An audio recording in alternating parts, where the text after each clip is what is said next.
Welcome to Grant's Rock Warehouse, and I want to welcome Marco from the Contrarians. Tonight we're going to take a look at the British band, The Move.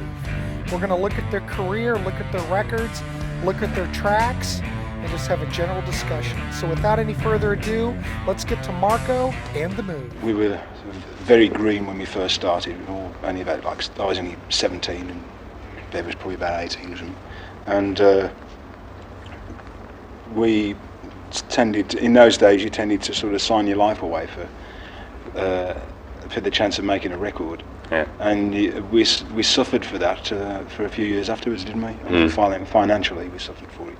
Well, no, but I'll tell you what, I think we start off as, if you'll pardon the expression, as a sort of a progressive sort of group, you know. Yeah. And then after a while we got a little bit into the having a few hit records and became a bit more poppy, I suppose. Yeah. And I think we made, what in retrospect is probably a mistake, was about 1968.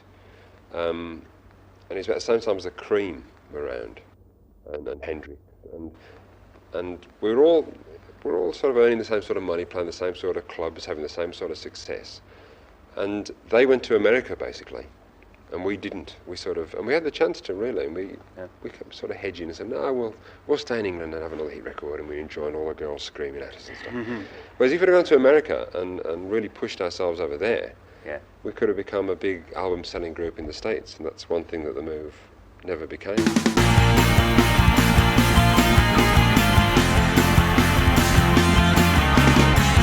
Welcome to Grant's Rock Warehouse, and I want to welcome Marco from the Contrarians here tonight. And tonight we are going to take a look at the British band, The Move. Now, probably not too many people know who The Move are, but if you know who Electric Light Orchestra is, then you might know who The Move are, because without The Move, you would not have the Electric Light Orchestra. So The Move were a British band that formed in December 1965. This band was very successful in the UK. They scored 9 top 20 UK singles in 5 years. They were one of the most popular British bands, but they did not find any success in the States. The initial band was Bev Bevan, Roy Wood, Carl Wayne, Trevor Burton, and Ace Keyford. Rick Price came later and Jeff Lynne came later, but for right now, look at Marco with the props. Very nice. What Marco and I are going to do, we're just kind of go through the catalog to some degree, do an overview.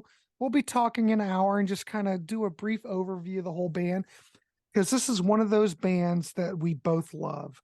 And I want to welcome Marco here tonight. Marco, how are you? Welcome to the show. I'm doing fantastic. Great. Grant, thanks for having me. One of my absolute favorite bands of all time. So I'm really excited to be here. I want to ask you, you're a young guy. How did you ever get into The Move? What was your what was your gateway drug? The gateway was Roy Wood. It wasn't ELO, which became another band that I love a lot. But what happened was initially I was a fan of Kiss when I was really young, and I was absorbing all the Kiss stuff. So I ended up having a book called Black Diamond Volume 2. It was like a yellow book, had a female on the cover. And inside Black Diamond Volume 2, like it listed all kinds of different like vinyls that somehow influenced Kiss or something like this. And one of the vinyls that popped up was Wizard Brew, the Roy Wood album when he was in the band Wizard. And I remember seeing a little description about it, and I started looking more into it and realizing that Roy Wood, and in particular The Move, influenced Gene Simmons, Paul Stanley, Ace Frehley, all those guys from Kiss. And then I kind of that was my gateway, was through Kiss, then Roy Wood, Wizard, and then into The Move. Well, as you know, this has been documented a whole bunch of times, but Kiss were a big fan of the Raspberries.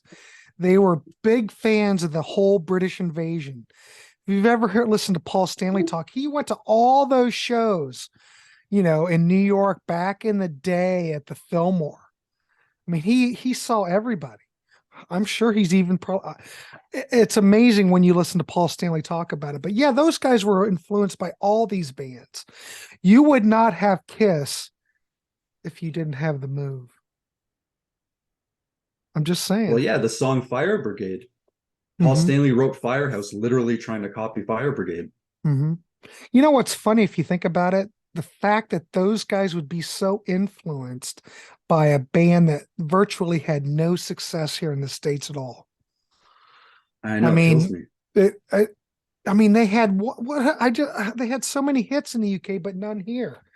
But if we look at the first album, this basically is just a collect. I don't know if this is so much a first album as opposed to just a collection of singles, because this came out, I think, in 68. Well, some of it. I think this pretty much came out in 68.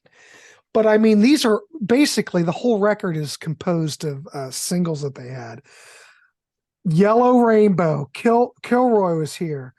Here we go around the lemon tree. Weekend. Useless Information. Useless Information. Flowers in the Rain. Hey Grandma. Hey Grandma was done by Moby Grape did a version of that. Yeah. Whole bunch of stuff, but Fire Brigade's on here. But essentially, well, this is definitely, if you look at this as a record, of course, these were all singles, but I mean, there's nothing on here that is weak. All of these were singles, and they pretty much compiled them. I mean, if you almost look at it, I don't know. What do you think of this record as a album as a whole? Just curious. Yeah, so I have all the Move albums. In fact, I still have a few of my Move CDs. I got rid of a lot of my physical stuff when all of my stuff went digital. That was one CD, unfortunately, I don't have. I have the other 3 Move CDs right here. Okay. So these, I brought these to like a used record store. So I got all 3. Are those like the esoteric ones, or what are those? I used to have the one that you have. Okay. And the used record store was more of like a, sorry, go ahead. No, go ahead. I brought all my CDs to a used record store to get rid of. Okay, sorry, just a bit of a lag there. But I went to sell all my physical stuff at a CD store, and basically it was more of a chain used CD store. Mm-hmm. So they didn't really offer you anything. They had a system. So they looked in the system, and like these CDs did not come up in their system. So they wouldn't offer me anything for them. So I sold a bunch of CDs, but I had the first CD, and I had a copy. I think there was some studio album stuff on there, but all of these reissues come with all the singles added as bonus tracks. Yeah. But I hear what you're saying. That whole album, every song could be an A-side or a B-side on a 45 or a single. Not every song might be a hit, but they all could have been released as singles for sure. Well, all the original tracks that are on here, all the singles were mono, but the Esoteric reissue has stereo mixes on here as well for those people that are into that. But I don't think those were originally, I don't know, I'd have to go through and look at this again, but I think the stereo mixes were probably an afterthought. This also has, this 3 has BBC sessions on here, so that's really good. But one of the early comps that I got from the Move was this. I don't know if you've seen this, Best of the Move on A&M. Because if anybody knows the history of the Move, they were originally on A&M here in the States. Shazam was on A&M, and this originally had a different cover. Yeah, Shazam was on A&M. This had a different cover. But this, if you can pick it up, has really good sound. It's pretty much been forgotten, but it's basically this to some degree. But it's got some later tracks like Curly, Brontosaurus, Lightning Never Strikes. This is actually a really good comp if you ever can find it. I don't know. I've had it forever, so my buddy of mine had that. He swore by it, but I don't know. This is really worth getting. I mean, they're all the singles, you know. Oh, the music is incredible. Yeah, the music is incredible. I'm going to share this with you too, Marco. I don't know if you've ever seen this. Have you ever seen this version of Shazam? Is a Japanese import. There's the OBI. Very cool. Now, no, mine is a reissued one, and I think it's in like 5 records or something. Oh, it's not even the Move CD in there. Wow. I'll show you the looking on one.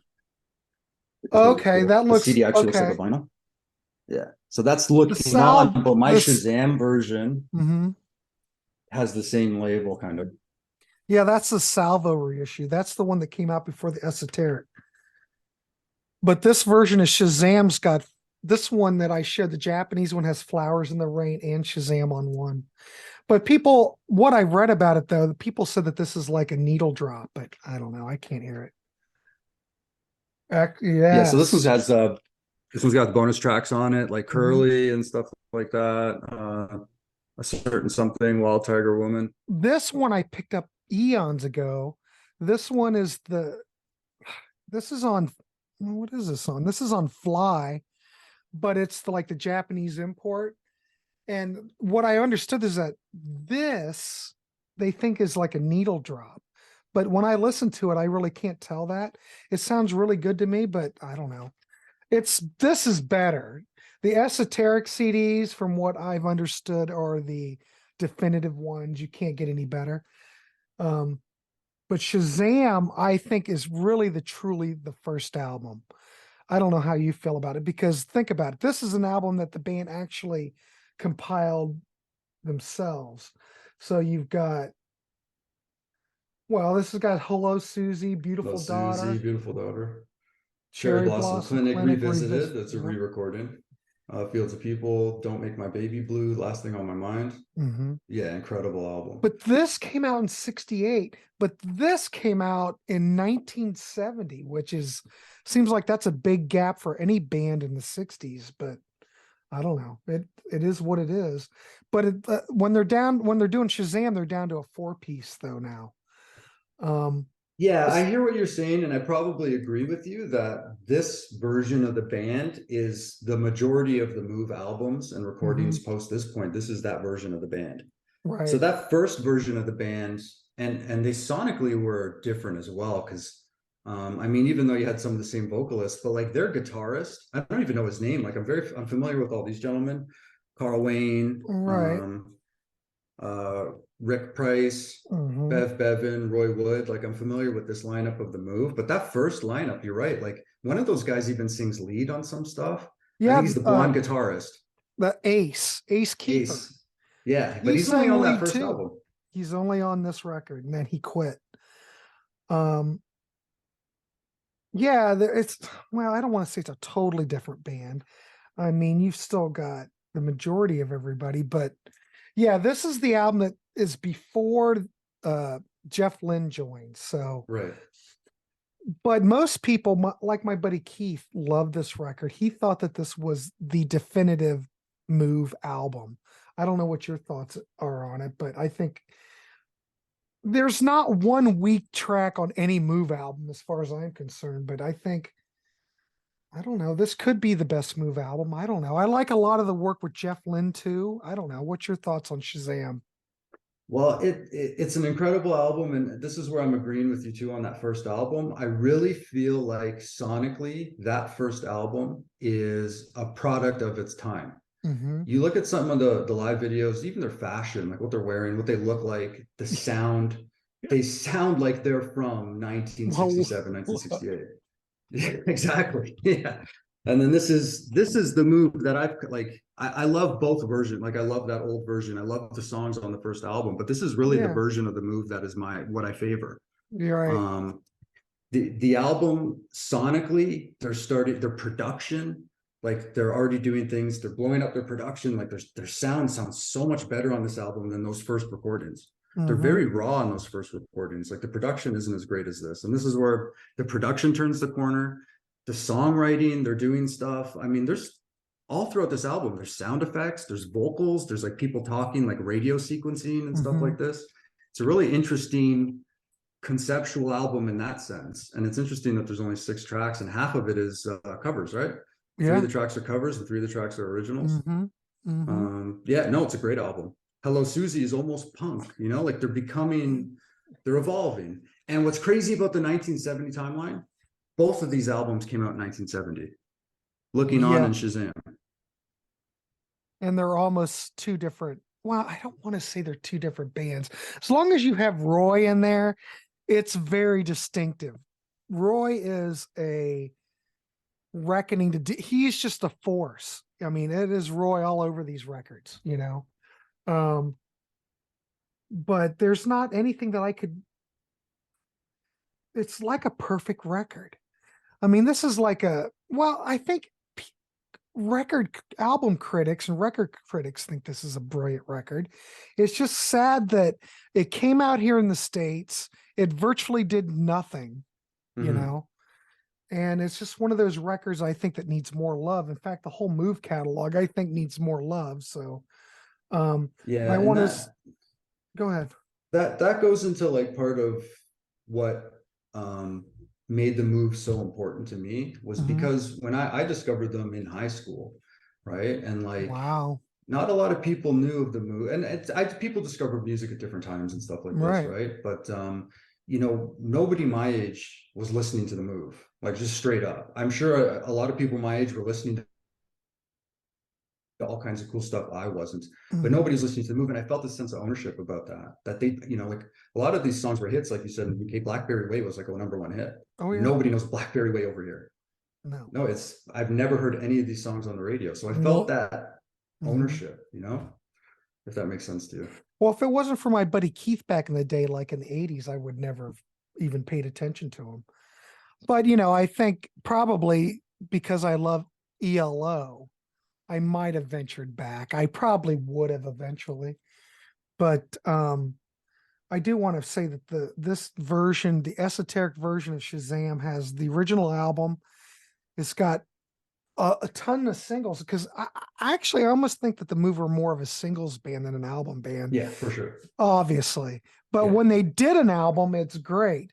Because this has Wild Tiger Woman, Omnibus, Blackberry Way, A Certain Something, Curly, This Time Tomorrow, Hello Susie. I mean, if anybody even remotely loves ELO, they would probably love this. But that's, what can I say? It's just a great record. I wish I could find fault in it, but I can't. Yeah, and I love the reissue with all the extra singles on there. Like mine has Blackberry Way, This Time Tomorrow, all those extra songs. Incredible. Well, that's so you end up getting 14 tracks. Yeah, that's why a lot of people think that, you know, the esoteric reissue, and I'm not trying to promote esoteric, I'm just saying, but if you like read like different forums and stuff, they pretty much say, I don't think it can get any better than this. The proper tapes and everything, it sounds really good. But if I was going to recommend anything, I would probably recommend looking at those esoteric CDs. They also did, let's see, Looking On is one of those other records we need to touch on. And like you said, this came out in 1970. Now, this is where we get more of a lineup change. We've got Jeff Lynne is into the fold, and Carl Wayne's out. But the thing is, they brought Jeff Lynne into the band because they have a new concept. They're going to bring in ELO, and they actually have to finish out their contract so they can do ELO. That's the whole story behind that. So Jeff came on, he filled in the spot. He played guitar. He played whatever. I think he played keyboards and stuff. But he came in and filled that role where Carl Wayne had left. And this is one of the great records. You get a lot of, I should mention to you, Marco, that you get a lot of Bev Bevan vocals on here. And he's like a bass or a baritone. And you almost listen to those songs, you almost think that they're like novelty songs, but they're great. Like Alice, when Comes Back to the Farm. Holy crap. And what was on Shazam or Bev sang? He sang a song on the first album. I think maybe it's the first album. I'm thinking. Yeah, this I think it's the strings one. Yeah. Zing with the strings of my heart. That's him doing like doing that baritone voice, like you said. But even on here, where's the song? Maybe it's on. Oh, so Message from the Country. I'm sorry. So the song from Message from the Country, Ben Crowley Steel Company. He's doing like a Johnny Cash. Yeah, it's awesome. That's an awesome tune. But I must say, Looking On is pretty heavy. You've got Brontosaurus on here. And I think this is probably the heaviest they got. Would you agree? Or well, this is actually like what's your thoughts on this? Yeah, this is the album that like I championed on the Contrarians, saying that this was my favorite Move album, at least, right? Yeah, it's just this is where like I separate the move mostly in two parts, the first two albums and the second two albums, because of Carl Wayne. Because it's just easy for me to go, okay, that's the old move, and then the Jeff Lynne stuff is the newer move, or the next two albums. And like, yeah, this stuff, the production on here, the stuff that they're doing is just really cool, heavy stuff in an era where like they're on the cusp of their time. Like this is, you think in 1970, that's Black Sabbath. And they're not that far off with a song like Looking On. That's even the vocals are reminiscent of Ozzy. And the guitars, like they're pretty heavy. There's there's some live stuff on YouTube from this era. And listen to that. That sounds like a Sabbath concert. Like it's heavy. It's pretty they heavy. Do some groovy stuff on here, like Feel Too Good is kind of groovy. But they do some really interesting stuff on here, like What? Turkish Tram Conductor Blues is another good one. There's some really good tracks. Lightning Strikes Twice is a bonus track on mine that actually has a Carl Wayne vocal on it. This is on here. And it's got this too on here's got some outtakes and rarities. The Duke of Edinburgh's Lettuce, Looking On, Brontosaurus. And it's got BBC sessions. This is probably, out of all the reissues, there's not that much evidently available as bonus tracks. But all move is good move. There wasn't anything that they produced that was bad. So, I mean, if you're a completist or you like ELO, I would strongly recommend looking into that. Now, do you have I'm trying to figure out what year this was. Did you ever pick up Something Else? No. Which is the live album? They also did live at the place you mentioned earlier, Fillmore East, 79. There's an album. Yeah, I don't think I've heard that. But they did put out a live record. I don't know if you would consider this a cash grab or not, but how does it sound? Sounds all right. This was recorded in February of '68 at the Marquee Club. Oh wow. And the lineup is Carl Wayne, Roy, Trevor Burton. You still you've got Ace Kiefer still in here, and Bev. He's in there. But some of the later ones, track 10, 12, 15, and 17 were recorded in May of '68, and it's just Carl Wayne, Roy, Trevor, and Bev. So Ace, somehow in between there, I don't know what the dates were he had left. Yeah, well, I would think the this is good. Yeah, the Fillmore East show, which is the one that I've heard, that's from '79, and I don't think that has Ace Kepfert on it or anything like that. But they do those same songs because they hadn't yet put out Shazam or Looking On or Message from the Country. And I thought it sounded okay. I really liked the live songs that I heard with Jeff Lynne better. I thought they were like a heavier kind of cooler band, like they were almost like heavy metal. But that Fillmore East show kind of broke a little bit of the illusion for me, because one of the things that I love about the move are the harmonies, like the melodies, Roy Wood's songwriting. Like they had so many songs that sounded like hits. Right. But when I heard some of those songs, if you listen to the Fillmore East one, some of the melodies the harmonies, they don't quite hit. Some of them sound okay, but some of them are kind of like nails on the chalkboard. You can really hear that nasally Roy Wood come through, and it just goes to show you how amazingly produced these albums were, because they nail it on the albums. I just had a thought though when you're talking about that, is that if you really listen, I'm just talking about, let's just talk about maybe like the first record. All these singles sound very British to me. Yes. Where the Beatles were able to cross over and people were able to accept them. I don't think that it's kind of like the Kinks, very British sounding. These are very British sounding. I don't think these ever would have caught on here, but I would have liked to have thought that they could have, but I don't know. They probably were never really pushed. And like I said, they didn't get on A&M till like 1970. So I'm not even, to be quite honest, Marco, I don't even know if these ever were released over here. Probably weren't. I don't know. Maybe I'm not sure. Yeah, I don't know. I know I've seen vinyl copies of like Shazam, even out in the wild. I almost bought one once, but there was like a tear on it, so I didn't buy it. But yeah, that first album's interesting. I don't know a lot of information about that, but I just don't think they ever got the push over here. No, for absolutely not. And I think if people gave them a chance, I think they would probably appreciate the music, because there's a lot of bands, and I think there might even be an oversaturation of bands from that time trying to put out that pop hit or whatever. But some of them, I think, especially a band like The Move, which later kind of resembled the psychedelic band, there's a lot of bands that are psychedelic that I think are not as accessible, where if you go into The Move and expecting especially in the second period, expecting a psychedelic band, you're going to find some very accessible, listenable stuff for sure. But yeah, that first album, I don't know why it wasn't a hit over here. They had a lot of great songs. I played some of this stuff for a friend of mine, and it's easy to look back now in hindsight and say they were of their time and they were doing things like, how many bands use sitar, like in their music? After the Beatles did it, now all of a sudden there's a band called The Move with sitar in it, Rolling Stones, but not, that's the only one I can think of. Right. So they were following trends, and I think it just didn't work because it had already been done maybe over here, right? I don't know. It's a mystery to me. I just don't think they had the push.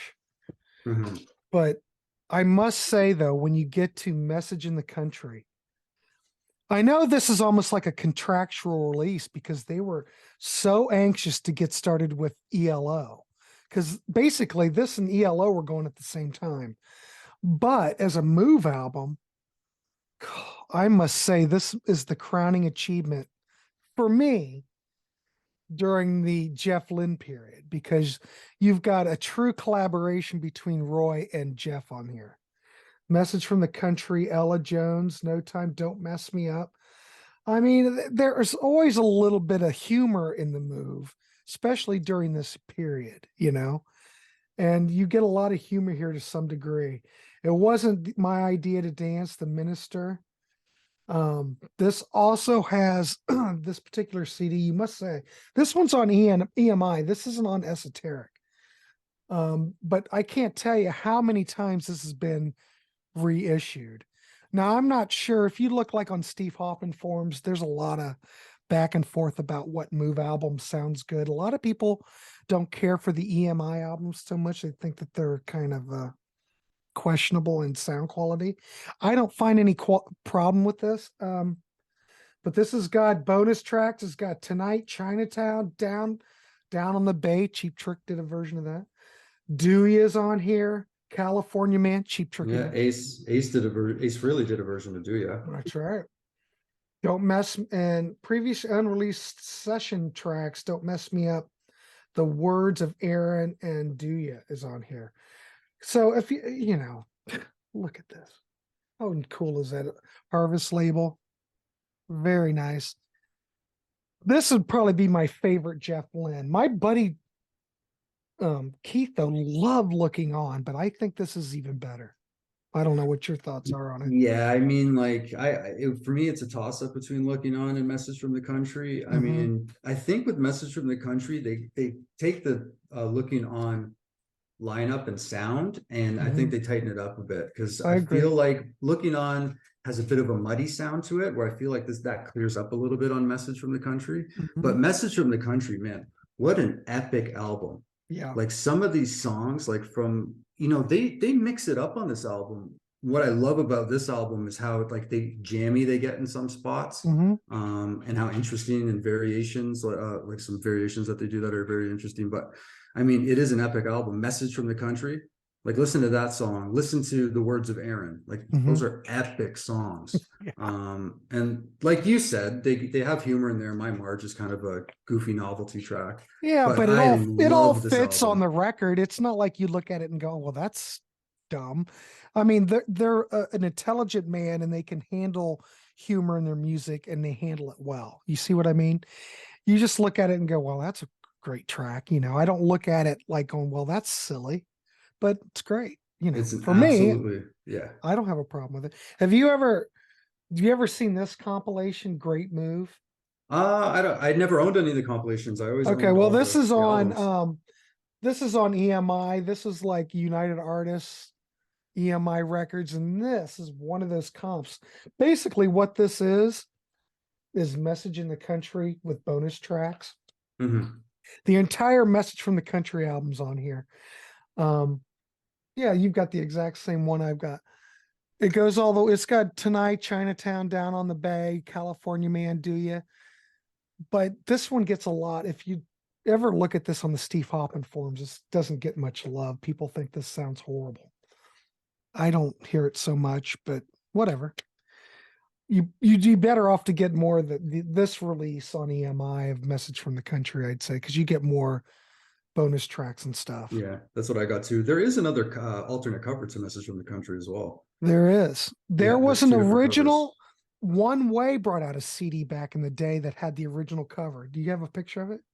Oh no, not in here, I don't think. I thought maybe it might be in there. It might be in the booklet, but there is a separate cover for sure. Actually, that One Way CD Yeah, is not futzed with. I don't think there's a picture in here. yeah. But if you can, and you know who did the art for the cover? Roy. Yeah, absolutely.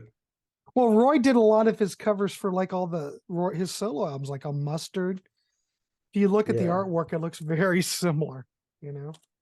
But yeah, Boulders, I got that here too. oh, you got Boulders. Oh, nice. I think I I've got found Boulders. I didn't pull it. Yeah, I found a copy of this on 8-track sealed in the wild for $5. Did you get it? I bought it, but I got rid of all my 8-tracks when my Okay. 8-track player broke. All right. But that's I know, it breaks my heart. Yeah, but you'll never see that again. I know. Did you Breaks keep my it heart. sealed or did you? I kept it sealed. Oh my God. Yeah. Did you? I don't know what was going on in my head. I was so angry about the 8-track player. I just got rid of everything. And then afterwards I regretted it. And I'm not a very angry person. Like I don't have. I've never seen you get angry, Yeah. so I'm not judging. Yeah. So I don't know why I did that to this day because I love Roy Wood. But anyways, Message from the Country, incredible album. Incredible album. I mean, I wish we could play you like snippets from it, but you can find it. Go on YouTube. Like go on YouTube, check it out. Early on. Mm-hmm. Yeah, I've found all kinds of stuff on YouTube. Like I already had all the albums by the time YouTube came around, but like seeing the music performances is different than just hearing the song sometimes. Mm-hmm. So you can find Words of Aaron and things like that, and you can see a bit of a pre-Wizard Roy Wood, especially on ELO with Whisper in the Night. He's got the big beard and he looks like Father Time. And then you see he was really into, like if you look at some of the pictures, he wears makeup. He was really into the performance. Yeah, the Wizard stuff. He was out there. And that's what influenced Kiss was the makeup. But yeah, go for it. Well, do you think that Roy had a lot of influence? Because that was almost predating a lot of the glam artists. Do you think Roy was on the cutting edge of that, or was that about the same time? Because what year was Wizard? 72? Wizard was around, I think 73 was when Wizard 73? Yeah. Well, and it was pretty glammy. You watch some of those concert Top of the Pops and stuff like that, where they're lip syncing to the songs, but it's pretty glammy, especially the Wizard stuff. But it doesn't sound like glam rock. The Wizard stuff is more like it has a 50s kind of vibe to it, some jazz stuff in there, right? Well, like Eddie and the Falcons. Don't sound like T-Rex. Eddie and the Falcons. Yeah. Which is a great record in itself, but he kind of broke off from that. Well, it doesn't sound like traditional move, but if you have Roy there, it's still in that wheelhouse, you know what I mean? Yeah. Now, where do you rank in the first ELO album with the Move albums? Because I almost consider that a Move album. Really, it's kind of a Move album. It's different though. It's different, but it almost, where would I rank it? Well, I wouldn't say, if I'm putting it in the Move category, I wouldn't put it up there with Shazam or the first record or Looking On or anything. Interesting. Well, I find it's just more experimental. It's okay. I'll tell you, the first ELO album's not an album that I just turn to and listen to all the time. Yeah, well, it's got a lot of the classical orchestration stuff on it, which is cool.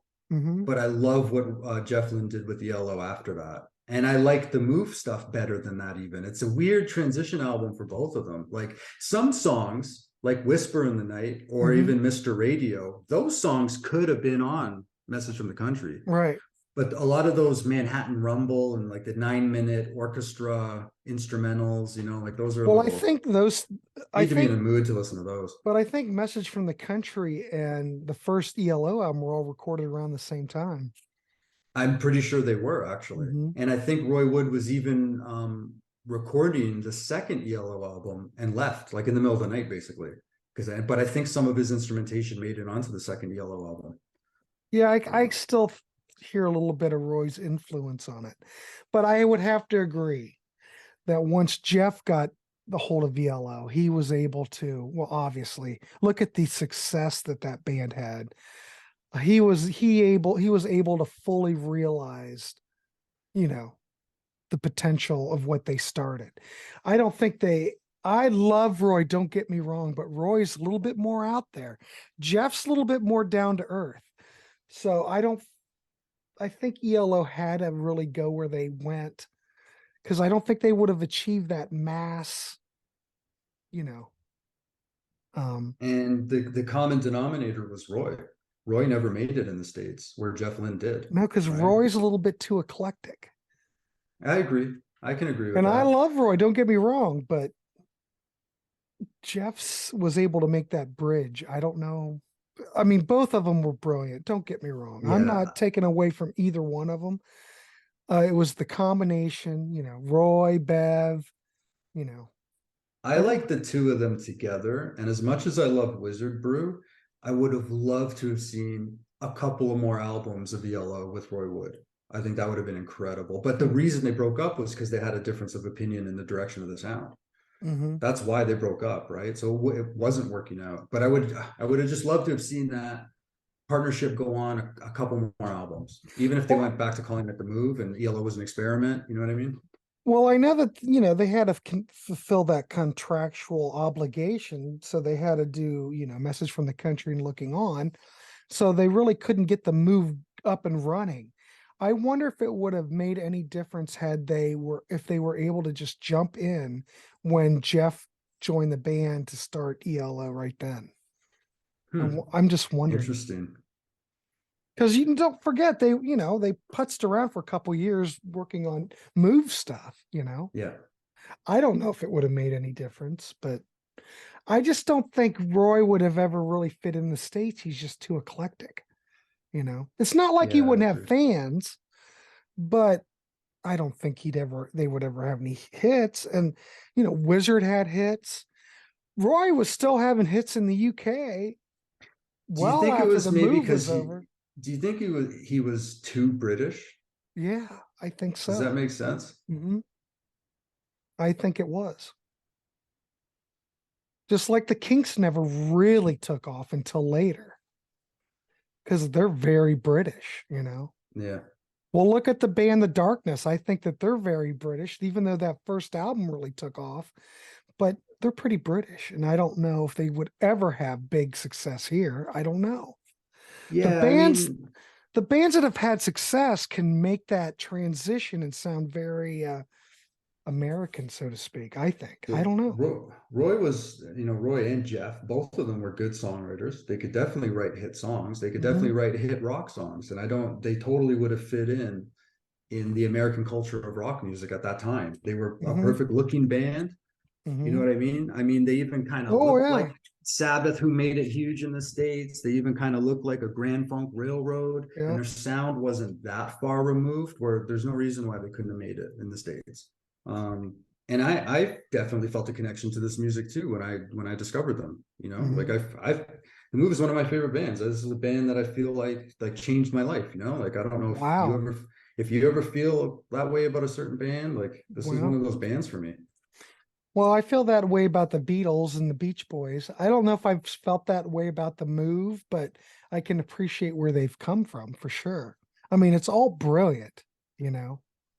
I wonder if it would have, if I was like a young British kid back in the day, how I would have looked at it, you know, because we didn't really live it. I mean, there are people that they had like 16 singles that were all big, you know what I mean? I didn't live through that, you know, we had nothing like that over here. I don't know. I think Roy, though, that secured his career later on, because he was having hits clear up until, I don't know, most of the 70s, I believe, you know, up to the 80s. Yeah. And I basically follow his career up until the 80s. There's some stuff of his I'm familiar with in the 80s, but not much past that. I don't think he did much past that. And he kind of, he wrote the big Christmas song with Wizard, and he's kind of lived off that. Like I know he comes out of the woodwork every Christmas. He does a big Christmas show, just not over here. He does a big Christmas show. Lots of like famous guests do his song and all kinds of stuff. Like I was talking to Davy Gallagher about this, and he said, "Oh my God, his whole life is sustained by that Christmas song at this point." Think of it. You know, he earns buku off of that. You know. Yeah, absolutely. I don't know. But even that, do you hear that song at Christmas around here? Not around here, no. Yeah, I don't ever really hear that song either, but that was a big Christmas song. But Davey says it's huge. It's still huge. Over there, yeah, for sure. And the Slade what was the other one? And Merry Xmas, everyone. Slade. They had a competition, Wizard and Slade.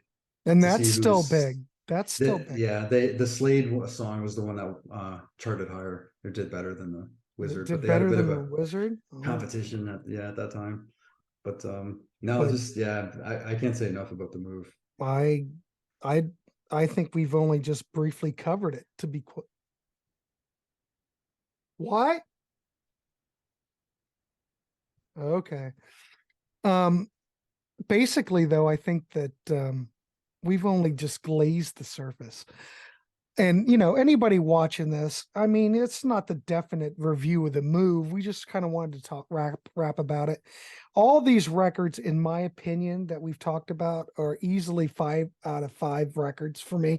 I easily 10 out of 10. There's not one weak move record. And if you're into into ELO, I would highly recommend looking into the move catalog, because it's just kind of like a logical, you know, progression from the move exactly to that first ELO album to the second one. You can just see the progression, you know. I don't know. Yeah, listen to the move with open ears too, and listen to the instrumentation. They're doing some stuff that, you know, was very complicated, not easy to do. They were playing all kinds of instruments. I mean, like if you look at Roy Wood, vocals, oboe, guitars, steel guitar, bass, clarinet, bassoon, and all saxes. Jeff Lynne, vocals, piano, guitars, electric piano, percussion. Bev Bevan, drums, percussion, and vocals. But I mean, like, there's 3 guys basically. They're almost doing the whole thing. Yeah, just the 3 guys. But even think about this, you know, on Mustard and Boulders, Roy was playing everything on that. Roy did everything on that. Roy did everything. I think there's one instrument he didn't do on Boulders out of like 25. You know what I mean? But it's absolutely brilliant. And the thing is that we didn't even talk about Marco, but no one really talks about this so much. There you go. Is their live shows. They were kind of aggressive. They would destroy TVs on stage. You thought Wendy O. Williams was cutting edge in destroying TVs. The Move were doing this in the 60s. Were they really? I don't know if I've seen that. Oh, do some research. Yeah. They would go get new TVs and destroy them on stage. Wow. That's awesome. Oh, they were the Move were way out there. Way out there. So yeah, check that out. It's true. Yeah, I've seen a lot of those Top of the Pops and all those old Gray Whistle Test or whatever. They're just lip syncing, and then there is some live stuff, or there's other stuff where the instrumentation's studio, but the vocals are live and stuff. Like even for the Message from the Country era, Words of Aaron and stuff like that. You can find video clips of that stuff. But no, I didn't know that they were that rowdy. But that whole Ace Kiefer, they were probably even more radical than the Who. That whole Ace Kiefer era, you know, Carl Wayne, that whole era. They were Carl Wayne. We haven't really talked about his vocals. He's an incredible vocalist. Incredible vocalist. Yeah, he I think he became a soap star later, but he died a few years ago, like early 2000s or late 90s or something. He passed away. And I never really understood why he left. Do you know the story behind that? Why did I don't know, but I always thought it was interesting that you would have a band with a lead vocalist as good as like a Carl Wayne, but Roy Wood, and I know they were Roy Wood's songs and he wrote them, but why would Roy Wood take a lead vocal on a track that they're going to put on a single, not Carl Wayne, when he, you know, it's undeniable he has the better voice than Roy. Roy has a more unique voice, but well, they all kind of split up the vocal, but they still, split up those vocal duties to some degree, you know, on all They those always early split them songs. up. Yeah, you're right. I don't know. Yeah, he was the main vocalist, but some songs he just plays the timbre. You know, like it's Mhm. interesting that bands would do that back then. You have a lead vocalist, but some songs he would just sit it out and just play the Well, look tambourine. at the Who. Think about this. Roger Daltrey's the lead vocalist, but Pete does a lot of vocals, and then Yeah. Roger's doing the tambourine. Mhm.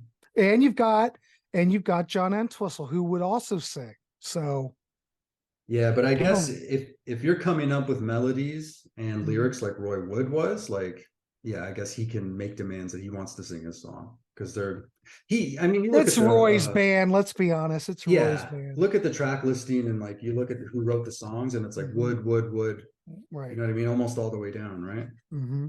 So incredible lyricist. Yeah. Incredible stuff.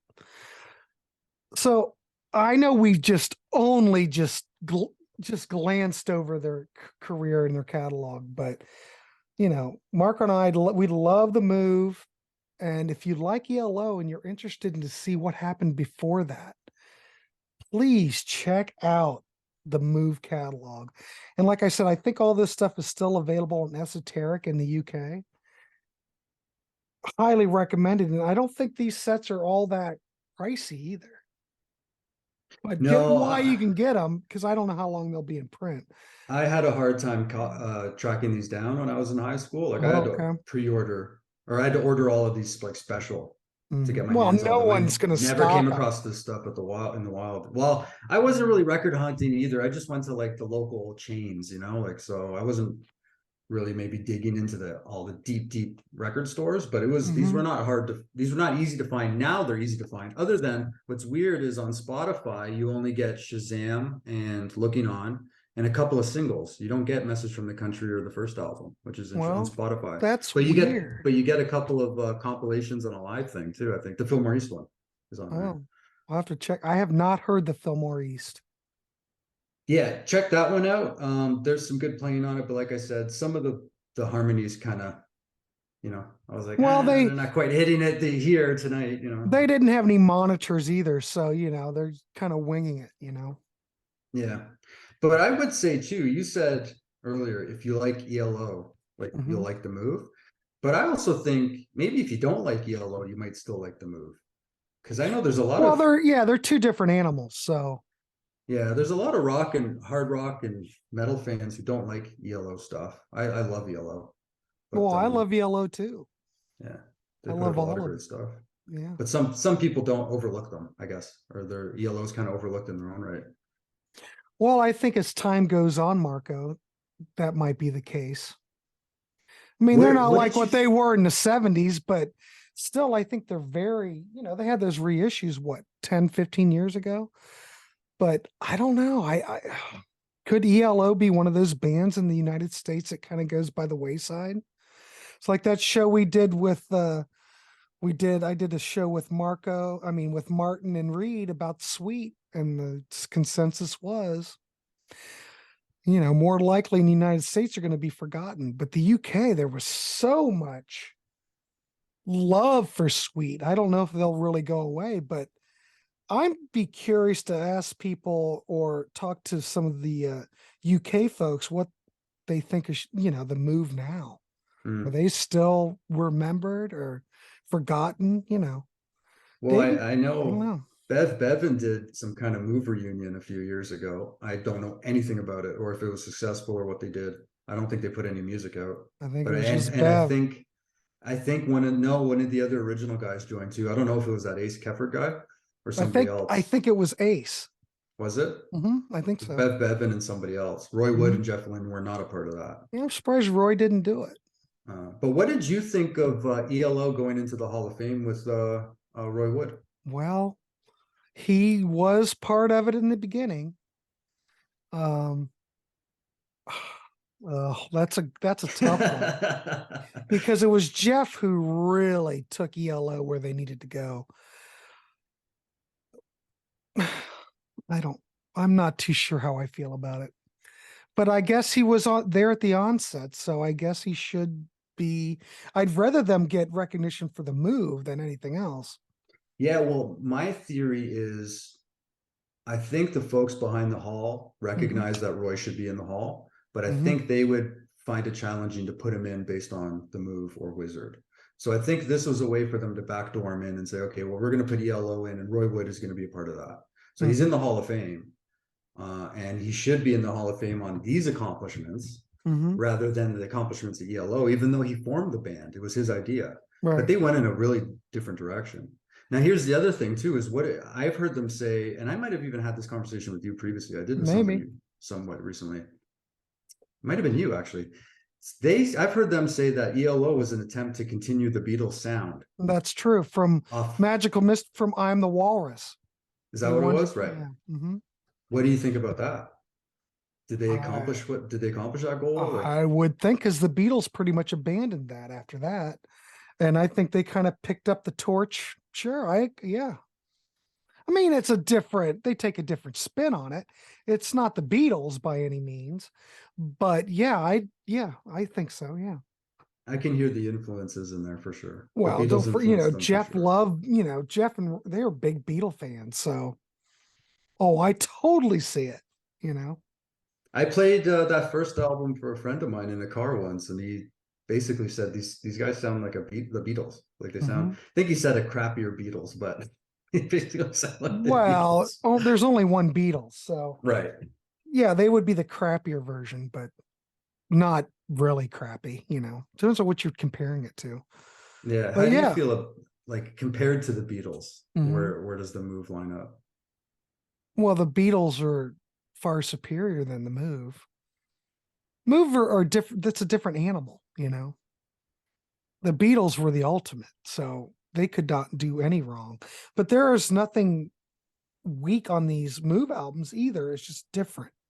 It's like comparing the Beatles to the Rolling Stones. Two different things, And it's so interesting the amount of creativity it takes to go from a Shazam to a Looking On to a ELO one. You know what I mean? Like those are just the creativity involved in that. Because I mean, they're not the same band doing the same songs over and over again. Right. They've got a wide repertoire of skills and they use them. And the production gets better and better. I think Shazam, the production's amazing. This Esoteric CD sounds wonderful. That's probably the best sounding move record or CD or whatever you want, whatever your flavor choice is. I would think Shazam's probably the best sounding of the lot. Yeah. I think. Yeah. It's bombastic. But these old CD those old CD reissues, they always had issues with finding the right tapes. And I think Esoteric finally got it all together. And, I don't think it'll sound any better than it does now. I could be wrong. What do I know? I'm just some guy, but I can't imagine it getting any better. Let's say that. A good way to describe production to somebody who's just kind of like songs and stuff like that is to suggest to listen to both versions of Cherry Blossom Clinic. And then you'll see the difference in production. Like that's a good way to outline what production means. There's the intro with the vocals and the sound effects and just like I said before, bombastic sounding song. It's an incredible tune. And then you listen to the original version and it's rough and you know what I mean? Like I totally get you. All right, well, we better wrap this up. Marco, I want to thank you for coming on. I hope we've turned on some people to the move. I mean, that's really all this show is about. Go out, explore, look at them on Spotify. I'm pretty sure if you're into like that whole British invasion 60s stuff, hell, if you're into the ELO, there probably is something here for you. Or Roy Wood. I'm sure there are plenty of Roy Wood fans out there. But yeah, please go out and check it out. That's all I'm trying to do on this show is turn people onto stuff that you don't normally hear. Marco, do you have anything to add other than that? They're a little bit obscure, but they're very accessible. So I would recommend it as well. And thank you. Apologize for the internet troubles, but thank you for having me on. We can edit. That's the beauty of editing. Nobody talks about these bands, so thank you. We're going to talk about more bands here, so we're glad to give the moves some love. All right, Marco, you have a good night, and I'll see you on the next, God knows when. But thanks for coming on. Awesome. Thank you. All right, see ya.